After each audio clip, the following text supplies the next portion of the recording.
বাড়ি থেকে বের হয়ে অক্ষত বাড়িতে ফেরাই যেন আশীর্বাদ। তবে অধিক জনসংখ্যা এবং অদক্ষ জনশক্তির এই বাংলাদেশে অনেকেরই আর ফেরা হয় না ঘরে।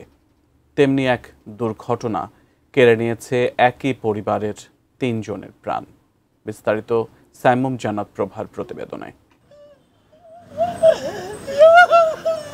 মামার মরদেহ দেখতে হাসপাতালে গিয়ে নিজেরাই ফিরলেন লাশ হয়ে।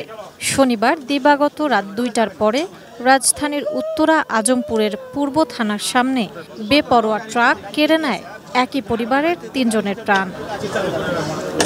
নিহতরা হলেন জাবেদ আলম খান, নাইমুল হক নাইম ও ফাহিম উদ্দিন।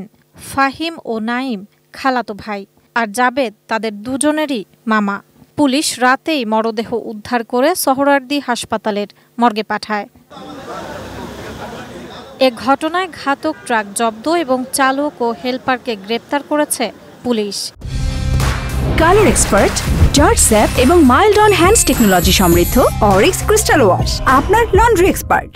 নাইমুল হক নাইমের চাচা জানান, তারা ৩ জনই রাতে উত্তরার হাসপাতালে তাদের আরেক মামার মরদেহ দেখে ফিরছিলেন।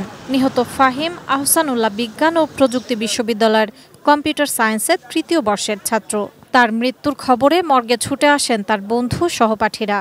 এরকম যেন আর মার বুক খালি না হয়, এরকম আর যেন প্রাণ না যায়।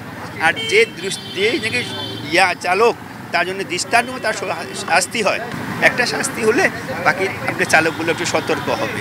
এদিকে রোববার ভোরে রাজধানীর তেজগাঁওয়ে প্রধান উপদেষ্টার কার্যালয়ের বিপরীত পাশের সড়কে একটি মাইক্রোবাস ও একটি মোটরসাইকেলের মুখোমুখি সংঘর্ষে ২ জন নিহত হন। সাইমুম জান্নাত প্রভা, এটিএন নিউজ, ঢাকা।